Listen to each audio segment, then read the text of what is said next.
Good morning everyone, আমি প্রিয়াঙ্কা। আমার চ্যানেলের ছোট্ট একটা পরিবারে আপনাদের স্বাগত। আশা করি আপনারা যে যেখানে আছেন ভালো আছেন। আমিও দিব্য আছি আপনাদের আশীর্বাদে। আজকে আমার ব্লগটা খুবই ছোট্ট, কেননা আপনারা প্রথমেই দেখলেন আমি আজকের অনেকটা সকালে উঠে পড়েছি। যখন 5:30 বাজে তখন আমার ভাত আর মাছ রান্না অলরেডি হয়ে গেছে।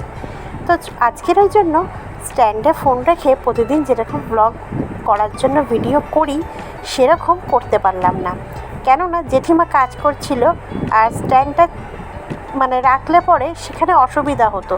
তো সেই কারণেই বাঁ হাতে ফোন ধরে ডান হাতে রান্না করেছি। ওই জন্য আপনাদের সঙ্গে আমার আজকের আর দেখাটা হলো না, খালি গল্পটাই হলো। তো আজকে তাই সকালবেলায় রান্না আমার কমপ্লিট হয়ে গেছে। সকাল 6:30টার মধ্যে ওল আলু চিংড়ির তরকারি আর পাশে সর্ষে বাটা দিয়ে ঝাল।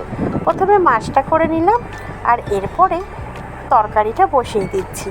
জিরে সম্বাদ দিয়ে ওল আলুটা দিয়ে দিলাম। একটু ভাজা ভাজা করে নিয়েই চিংড়ি মাছটা অ্যাড করব। চিংড়ি মাছটা দিয়ে ভাজা ভাজা একটু করে নেওয়ার পরেই আদা জিরে বাটা, লঙ্কার গুঁড়ো, হলুদ গুঁড়ো, পরিমাণ মতন লবণ আর মিষ্টি দিয়ে সামান্য একটু জল দিয়ে ওলটাকে কষিয়ে নিলাম। বেশ ভালো করেই কষিয়েছি। এবার কষানো হয়ে গেছে, মশলা দিয়ে তেল ছেড়ে এসছে।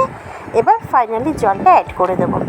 এরপরে ফুটে গেলেই গরম মশলা দিয়ে একটু নামিয়ে নিয়েছিলাম। তো আমার আজকের মতন রান্নাবান্না কমপ্লিট। আর তারপরে আপনাদের দাদাভাই অফিস চলে গেল, আর আমি এদিকে যেহেতু পুজো পড়েই গেল ওই জন্য নতুন একটা বিছানার চাদর, বালিশের ওয়ারগুলি পেতে ফেললাম। পুজোর দিনে বাড়িতে একটু নতুন কিছু না পাতলে কি আর ভালো লাগে বলুন? তো চলুন, আজকের মতন ব্লগটা এখানেই শেষ করলাম। যদি ভিডিওটা ভালো লাগে তাহলে চ্যানেলটা সাবস্ক্রাইব করে পাশে থাকবেন, লাইক শেয়ার কমেন্ট করে দেবেন। আর আপনারা ভালো থাকবেন।